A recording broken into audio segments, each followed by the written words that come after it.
19:16 మత్తయి సువార్త.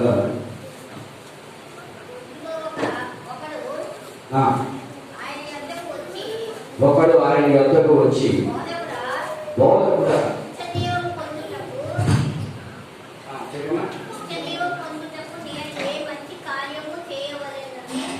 నిత్య జీవం పొందుటకు నేనే మంచి కార్యం చేయవలెనని ఆయనను అడిగాను. ఒకడంట యేసు ప్రభు దగ్గరికి వచ్చి యేసు ప్రభుని అడుగుతా ఉన్నాడు. బైబిల్ తీసుకుంటానంటే మైక్ ప్రాబ్లం, మైక్ తీసుకుంటే బైబిల్ తీసుకున్నాను. ఇవన్నీ కూడా ఒకదాని ఒక ఆధారపడి ఇలా చెప్తే బైబిల్ తీద్దామంటేనేమో మైక్ దూరంగా ఉంటుంది, మైక్ పట్టుకుని తెద్దామంటే బైబిల్ కుదరదు. హల్లెలూయా. ఇవన్నీ దేవుడే అధిగమించును గాక. హల్లెలూయా. నేను ఏం కావాలని కోరుకున్నానంటే ఫ్యూచర్లో ఇప్పుడు నేను చెప్పాను కదా, మత్తయి సువార్త 16వ అధ్యాయము, మత్తయి సువార్త 20వ అధ్యాయము 16వ వచనం ఆయన అనగానే ఇక్కడ తెరగా పడిపోవాలి. హల్లెలూయా. ఆ రోజు రావాలి. ఎప్పుడు వస్తారంటే మా హరిబాబు గారు, మా జయబాబు గారు, నయన్ గారు, అయ్యాన్ బాబు, వీళ్ళందరూ కూడా కంప్యూటర్ పరిజ్ఞానం వచ్చేసి అప్పుడు మా మనీషా గారు కంప్యూటర్ పరిజ్ఞానం వచ్చేసినా సరే నేను అలా కొట్టగానే ఆ ల్యాప్టాప్ కొట్టేస్తూ ఉంటే అక్కడ వెళ్ళిపోవాలన్నమాట తెరగా. ఇంకా అందరూ బైబిల్ పక్కన పెట్టి అది చూసేది. అదే ఆ రోజు రావాలని నేను కోరుకుంటా ఉన్నాను. ఎందుకంటే నేను ఒకసారి మన ఏలూరు జ్యోతిరాజు గారి చర్చికి నేను వెళ్ళినప్పుడు ఆయన చూశాను, నేను చూశాను. అలా రావాలని తర్వాత టెక్నాలజీ దేవుడు నా మందిరంలో కూడా ఇవ్వబోతా ఉన్నాడు, ఇస్తాడు కూడా. టెక్నాలజీ మీద దృష్టి పెడతాను. ఖచ్చితంగా ఆ రకంగా కూడా మన ముందుకు వెళ్దాం. ఇప్పుడు మన అంశం ఏంటంటే నిత్య జీవము. ఒక ఆయన అడుగుతూ ఉన్నాడంట యేసు ప్రభుని, నిజంగా నాకు ఖరాబ్ అవుతుంది. ఒకరు అడుగుతూ ఉన్నాడంట యేసు ప్రభుని, నేను నిత్య జీవము పొందాలంటే నేను ఏ మంచి కార్యాలు చేయాలి అని యేసు ప్రభుని ఆయన అడుగుతా ఉన్నాడు. అప్పుడు యేసు ప్రభు ఏం చెప్పాడో చూద్దాం ఒకసారి. నిత్య జీవము ఒకసారి అడుగు. నిత్య జీవము కావాలంటే ఏం చేయాలి ప్రభు అని ఆ యువకుడు అడిగాడు. మీరు ఎప్పుడైనా అడిగారా యేసు ప్రభుని? కాబట్టి ఒకసారి పరిశీలన చేసుకోండి. ఈ నిత్య జీవంలోనికి నేను వెళ్ళాలంటే నేను ఏం చేయాలి ప్రభు అని ఎవరైనా అడిగారో లేదో ఒకసారి గమనించుకోమని కోరుతా ఉన్నాను. ఎవరైనా అడిగారండి? మా అడిగే సంజయులు అడగదా? అదే ఎవరంటే అందుకని మా ఆవిడైతే అందుకని మా ఆవిడ అడిగారు. అడగదా యేసయ్యా నేను నిత్య జీవనానికి వెళ్ళాలంటే నేను ఏం చేయాలి ప్రభు అని దేవుడు మాకు అడిగితే ఆయన చెప్తారు. ఇక్కడ చెప్తా ఉన్నాడు ఆ యువకుడికి దేవుడు ఏం చేయాలో చెప్తా ఉన్నాడు. చూడండి ఒకసారి. అందుకు ఆయన మంచి కార్యాలను గురించి నన్ను ఎందుకు అడుగుచున్నావు? మంచివాడు ఒకడే, నేను జీవంలో ప్రవేశింపబోయిన ఎడల ఆజ్ఞలను కైకొనుమని చెప్పాను. ఏమండి, నిత్య జీవానికి మనం వెళ్ళాలంటే ఏం చేయాలని చెప్తున్నాడు దేవుడు? ఆజ్ఞలను కైకొనుమని చెప్తా ఉన్నాడు. అసలు ముందు ఆజ్ఞలు అంటే ఏంటో మనకు తెలుసు కదా. ఒకసారి మనం 10 ఆజ్ఞల గురించి ఇక్కడ ధ్యానం చేసామా?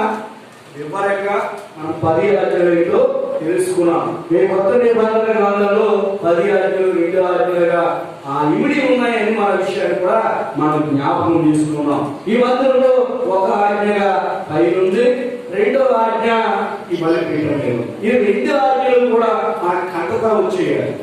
ప్రతి క్రైస్తవుడు కూడా ఈ 2 ఆజ్ఞల్ని కంటతా పట్టి నిద్రలో లేపి మొదట ఏది మన మందిరంలో పైన ఏముంటుంది అని అడిగితే చెప్పేయాలి. మన బలిపీఠం మీద ఏముంటుంది అని అడిగితే ఏముంటది? నిన్ను వలె నీ పొరుగు వారిని ప్రేమించువలన అన్నదే 2వ ఆజ్ఞ ఉంటుంది అన్నమాట. ఇవన్నీ మనం కంటతా పట్టేదండి. హల్లెలూయా. బాహుబలి సినిమా హీరో ఎవడో అని అంటే చెప్పేస్తాం కదా, చెప్పేస్తామా? మరి బైబిల్లో ఉన్నటువంటి 2 ఆజ్ఞలు, కొత్త నిబంధనలో ఉన్నటువంటి 2 ఆజ్ఞలు ఏంటి అంటే మనం ఎందుకు చెప్పలేకపోతా ఉన్నాం అంటే మన హృదయాల్లో ఏమి నుండి ఉంది? హృదయం నుండి దాన్ని బట్టి పెదవి మాట్లాడుతూ ఉందంట. మన హృదయంలో ఏమి నిండి ఉంటే అవి ఏమి వస్తాయి. హల్లెలూయా. అందుకని మన హృదయంలో వాక్యం నిండి ఉంటే వాక్యమే వస్తాయి. ఈ లోక కార్యాలు నిండి ఉంటే లోక కార్యాలే వస్తాయి. ఈ సీరియల్లో నిండి ఉంటే సీరియల్ గురించి మనం ఆలోచిస్తూ ఉంటాం. హల్లెలూయా. నేను ఒకసారి వాట్సాప్ లో ఒకరిని చూశాను. ఆ సీరియల్లో ఈరోజు ఏడుపు సర్వీస్ వస్తూ ఉంటే ఇప్పుడు అని చేస్తూ ఉన్నాయి. నాకు ఆశ్చర్యపోయింది, ఎంత లీనమైపోతారా సీరియల్లో అని. హల్లెలూయా. నిజమే, సీరియల్లో లీనమైపోయాడు. పూర్వకాలం సినిమా థియేటర్ నేను కూడా ఏం చేసేవాడిని, ఏదో వేరే చచ్చిపోతూ ఉంటే హీరో చెల్లు వాళ్ళు చుట్టాలు ఎవరో చనిపోతూ ఉంటే నిజంగా ఏడుపు వచ్చేసింది అనమాట. హల్లెలూయా. అలా ఏడుపు వచ్చేస్తా ఉందంటే ఏంటంటే మన హృదయంలో మానవత్వం ఉందని ఒక సినిమాలో చెప్తూ ఉన్నాడు.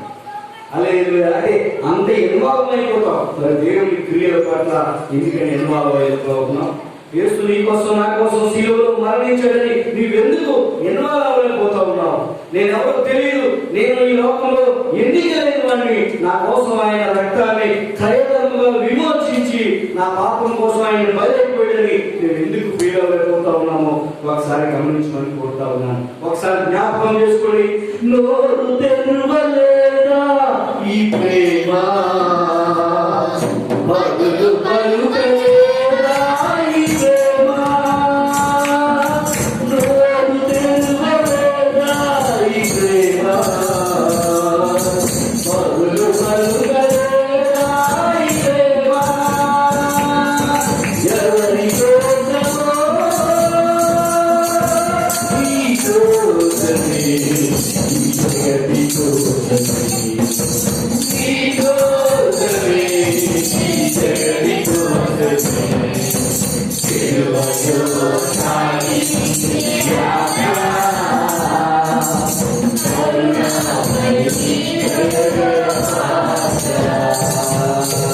ఆయన సుందరమైనటువంటి ముఖాన్ని నాగలి దున్నినట్టుగా ఆయన ముళ్ళంతా దున్నబడినట్టుగా చాలా మంది భక్తులు చేస్తూ ఉన్నారు. ఇంత ముళ్ళు ఆయన తలలో దిగిపోయి అంట, పొరడాలు చీల్చేసి అంట. అవన్నీ తలుచుకుని ఆడవారు కానీ సీరియల్ తలుచుకును లేకపోతే బాహుబలి కట్టపరచబడడం మనం ఆడడం మనకి ముఖ్యం కాదు. హల్లెలూయా. వాడి పబ్లిసిటీ కోసం ఎంతకైనా తెగించి రాష్ట్ర వ్యాప్తంగా ఉన్న ప్రజలందరితోటి కట్టప్ప బాహుబలి ఇందుకు చనిపోడని ప్రచారం చేశాడు. వాడి లక్ష్యం ఏంటంటే ప్రతి ఓడిలో ఆ సన్నివేశం ఉండాలి, కట్టప్ప బాహుబలి కట్టప్ప అని ఉండాలనుకున్నాడు. అంత ప్రయత్నం వాళ్ళు చేస్తా ఉంది. నిజంగా ఈ కోసం ఈ లోకం కోసం యేసు ప్రభు పుట్టి అందరి పాపాల కోసం పరిహరించబడి అందరినీ ప్రేమించమని చెప్పిన యేసయ్యను మనము ఎందుకు ఎత్తి చూపలేకపోతా ఉన్నాం. ఆఫ్టర్ 3 గంటల ఆనందం కోసమే వాడు అంత కష్టపడిపోయి ఆ సినిమాని అంత హిట్ చేస్తా ఉంటే ఎందరో జీవితాలను నడిపించి బాగు చేసి స్వస్థత పరిచి నడిపిస్తున్నని యేసు ప్రభుని ఎందుకని మన ఇతరులకి ప్రచారం చేయలేకపోతా ఉన్నాం? హల్లెలూయా. 3 గంటల ఆనందం కోసమే నానా రకాల కష్టాలు పడి వాళ్ళు సినిమా తీస్తారు. ఇక నిత్య జీవం అంట. హల్లెలూయా. ఈ నిత్య జీవానికి వారసుడు అనడానికి ఏం చేయాలని అడుగుతా ఉన్నాడు. యేసు ప్రభు చెప్తా ఉన్నాడు, ఏమని? ఆజ్ఞలను కలిగి ఉండటమే నిత్య జీవానికి. ఈ మాటను ఎంతమందితో పంచుకున్నాం? ఏమండి ఎంతమందితో పంచుకున్నాం? 3 గంటల సినిమా బాగుంటేనే ఇతరులతో మనం చెప్తాం. అటువంటి నిత్య జీవాన్ని నేను వారసుని చేస్తున్నాను ఈ ప్రభువు గురించి ఇతరులకు ఎందుకు నువ్వు చెప్పట్లేదు పరిశీలన చేసుకోమని కోరుతా ఉన్నాను. సువార్త ప్రకటించబోయే నాకు గొప్ప శ్రమని పౌలు చెప్తున్న మాటని నువ్వెందుకు జ్ఞాపకం చేసుకోవట్లేదు? నీ మందిరంలో జరుగుతున్నటువంటి సాక్ష్యాలు నీ ఇంటి పక్కలతో నువ్వెందుకు పంచుకోవట్లేదు పరిశీలన చేసుకోమని కోరుతా ఉన్నా. హల్లెలూయా. ఏదైనా మంచి ప్లేస్ కానీ మనం చూసామనుకో, ఒక సుందరమైన ప్లేస్ ని ఇతరులకు మనం చెప్తాం కదా, చెప్తామా? హల్లెలూయా. మనం సరదాగా వైజాగ్ వెళ్ళామంటే బీచ్ తో అందంగా ఉంటది. వచ్చిన తర్వాత బీచ్ లో కెరటలు ఎంత ఉన్నాయో, స్నానం చేస్తా ఉంటే లాసంగా ఉంది. అసలు సముద్రంలో నుంచి పైకి ఎక్కుతావు లేదండి అంటారు కదా. మరి ఆ క్షణికావశ్యం కోసం జరుగుతున్న ఆ మంచి పని నేను ప్రచారం చేస్తా ఉంటే నిత్య జీవం ఇస్తానన్న యేసు ప్రభు గురించి నువ్వు ఎందుకని ఇతరులకు ప్రచారం చేయాలి? హల్లెలూయా. మంచిని అందరికీ పంచడం ముఖ్యం అన్నమాట. అది మన దగ్గరే ఉంచుకోకూడదు. దీపము ఏం చేయాలి? వెలిగివ్వాలంటే పైకి పెట్టాలి. అలాగే వెలిగించబడిన నువ్వు ఇతరులను వెలిగించాలి. అది క్రైస్తవ జీవితంలో పరమాంశం. హల్లెలూయా. కాబట్టి మనం నిత్య జీవనానికి వెళ్ళాలంటే ఆత్మీయులను నిత్య జీవం అంటే నరకంలోకి వెళ్ళకుండా రక్షించబడటం, పరలోకానికి వెళ్ళడం, సీయోనుకు చేరడం, ఆయన్ని ఎదుర్కోవటం. సీయోనులో ఈయన చాలా ఇష్టమైన వచ్చిన ప్రతిరోజు కూడా ఈ పాటను పాడతాను నేను ఇష్టపడతాను ఉంటాను. సీయోనులో చేరాలనే నా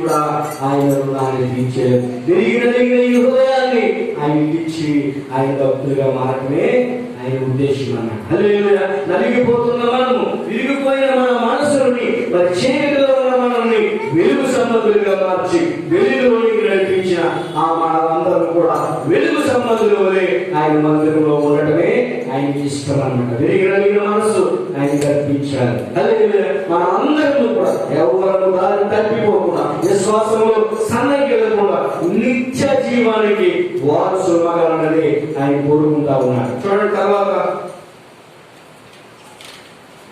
ఆయన యందు విశ్వాసం ఉంచేవాడు నిత్య జీవం పొందుతాడు.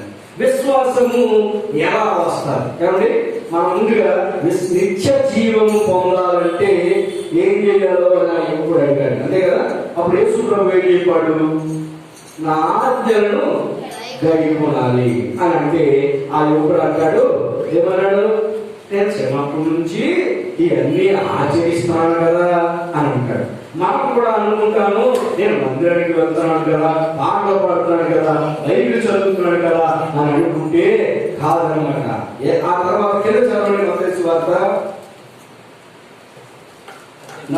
యేసు నరహత్య చేయవద్దు, వ్యభిచరించవద్దు, దొంగలించవద్దు, అబద్ధ సాక్ష్యం కలగవద్దు, తల్లిదండ్రులను సన్మానించు, నిన్ను వారిని కొడుకు వారిని ప్రేమించుకోవాలని నేను చెప్పాను. అందుకు ఆ యవనుడు ఇవన్నీ అనుసరించుతున్నానే ఉన్నాను, ఇంకను నాకు పొదువయ్యేదని ఆయనను అడిగాను. హల్లెలూయా. మనమందరం అనుకుంటాం, నేను ఆనందం మందిరంలో వెళ్తాను కదా, ఆదివారం ఆనందంలో రోజు వెళ్తాను, సరిపోదండి నిత్య జీవనం అది సరిపోదా అని అనుకుంటే కాదనమాట.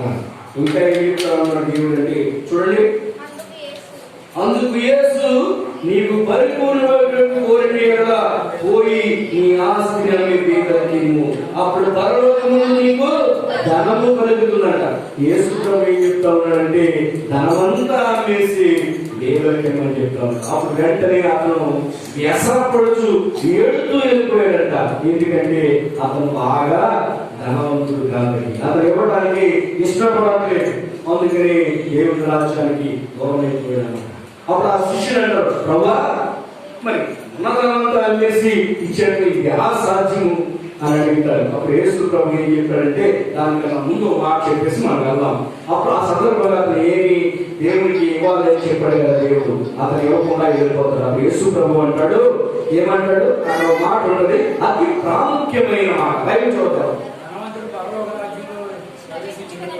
ధనవంతుడు పరలోక రాజ్యంలో ప్రవేశించుట కంటే ఒంటె సూర్య గత్యంలో దూరుట సులువ. ఏమండి, నేను రాత్రి వాట్సాప్ లో ఎవరో పెట్టారు, సిరిసిలో ఒక అతనంట ఏం తెలుసా? మీరు అందరూ కూడా ఇలా చూడాలి, సూర్యులో నుంచి చీరని లాక్కొచ్చింది. నిజమే, మీరు సూర్యులో నుంచి చీర ఆడవాళ్ళు కట్టుకునే చీరని సూది తెచ్చి నుంచి తీశాడు. హల్లెలూయా. ఉంటే నమ్మ దేవుడు అని అలా అన్నాడు అనమాట. నేను మీకు యూట్యూబ్ లో ఉండే నేను పెడతాను. రాత్రి చూశాడు, సూది పెంచేవాళ్ళు ఒంటి తీసుకొచ్చాడు. కట్టుకోవడానికి వచ్చేదే చూపించాను. ఉంగరం నుంచి చీరవాళ్ళు అది కట్టుకోవచ్చు. అంత పవస్గా ఉంది. ఆ చీర అయితే 3 నెలలు పట్టిందంటారు. కళ్ళు కూడా ఇబ్బంది వచ్చేసిందని చెప్పాడు. సిరిసిలో ఒక అతను యూట్యూబ్ లో గ్రూప్ లో షేర్ చేస్తాను. అదే సూది బెజ్జంలో చీర కడలోయి. ఇప్పుడు మనలో చీర ఉంటుంది, ఉంటుండదు. అదే ఒంటి రోడ్డు అయినా సౌకర్యము కానీ ధనవంతుడు దేవుడు రాజ్యంలో ప్రవేశించిన కష్టం చెప్తా ఉన్నాడు దేవుడు. అయితే ఆ శిష్యులు అడుగుతా ఉన్నారు, అయితే ఇవన్నీ ఆడుకోవా అని అడిగితే ఓ మాట చెప్తా ఉన్నాడు దేవుడు. చివరిలో చూడండి 26 చివర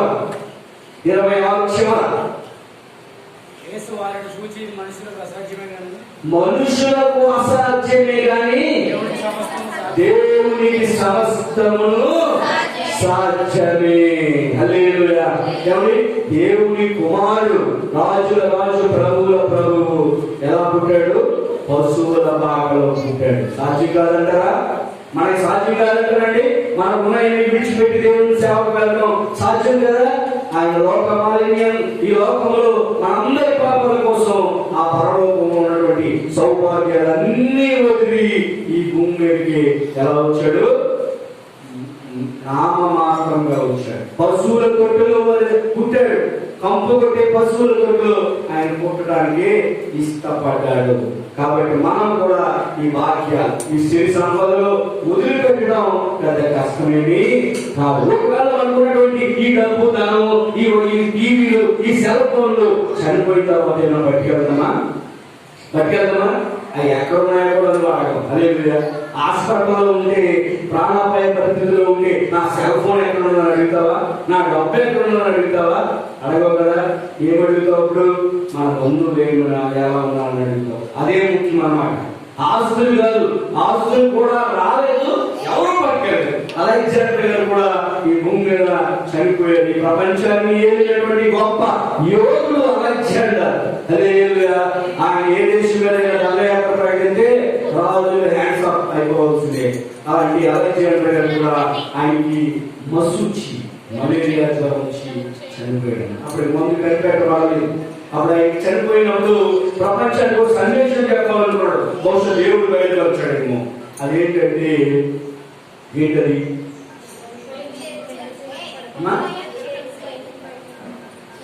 పర్వాలేదు, మా కూడా జీనియస్ ఉన్నారు. హల్లెలూయా.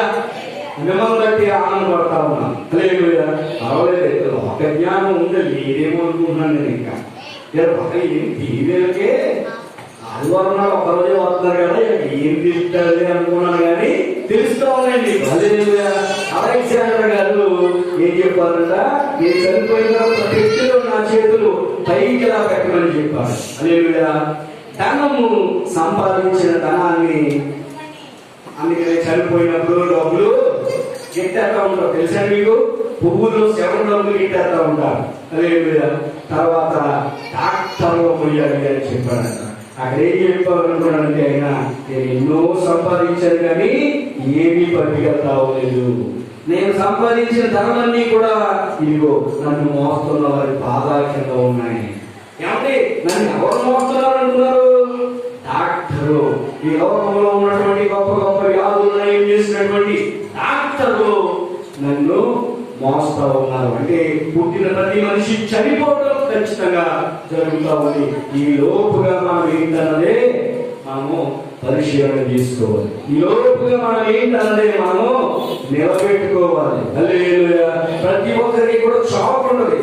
ఆ చావును ఎందుకు ఉపయోగపడుతున్నాం అన్నది వారు గమనించమని కోరుతాము. మన జీవితం కూడా మనం ఎందుకుని, మనం ఎలా బ్రతుకుతున్నాం అన్నది మనకు ముఖ్యం. అదే జగన్మోహన్ రెడ్డి గారు చెప్తారు, ఎన్నాళ్ళు బతికామన్నది కాదు. ఇంకది ఆయన సాంకేతిక అన్నప్పుడు ఎలక్షన్ ప్రచారంలో చెప్తా ఉండేవారు.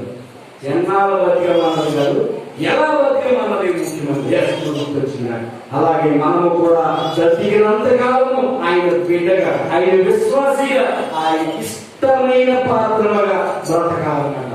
ఆయన నిత్య జీవానికి వారసులు అవ్వడానికి మనము బతకాలన్నమాట. చూడండి, మరలా విశ్వసించువాడు ఆయన యందు విశ్వాసం మనం పొందాలంటే ఎలాగ వస్తుందంటే చూడండి 6 యోహాను సువార్త 6వ అధ్యాయము 40వ వచనం. యోహాను సువార్త యోహాను సువార్త అమ్మా చదువు.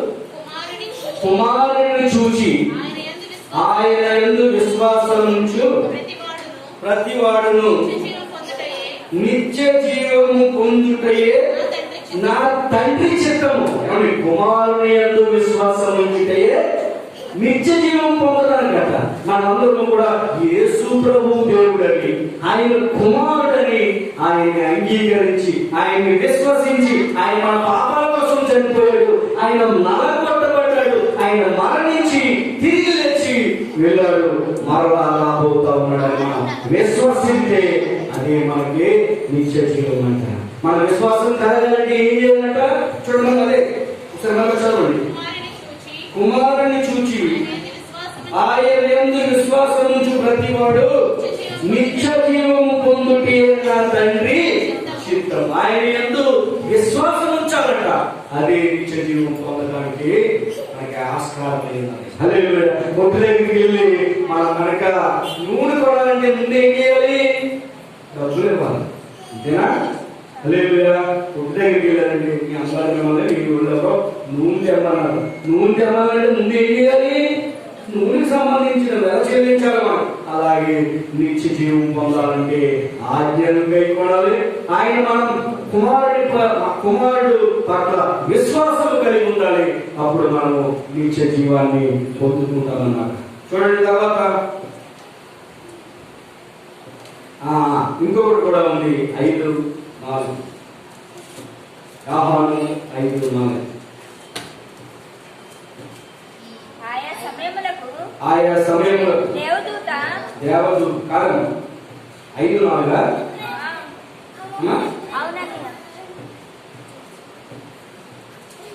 ఒకసారి జస్ట్ వెయిట్.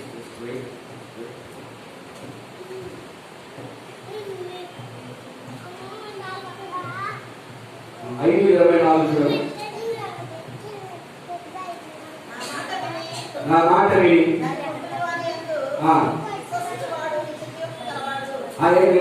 సరిగ్గా చెప్పండి. అమ్మా, నా మాట విని నన్ను పంపిన వారి యందు విశ్వాసం ఉంచువాడు నిత్య జీవం గలవాడు. ఏంటండి? ఆయన మాట యందు మనం విశ్వాసం ఉంచాలి. హల్లెలూయా. అప్పుడు వాడు నిత్య జీవానికి వారసుడైతాడు. ఈ సందర్భంగా నాకు గుర్తొస్తా ఉంది, ఆయన్ని ఎరుగుతే ఆయన పంపిన వారి యందు విశ్వాసం ఉంచుటే నిత్య జీవం. ఎక్కడ ఉంటుంది ఇది? చెప్పినోడికి నిజంగా సాకరిస్తాను.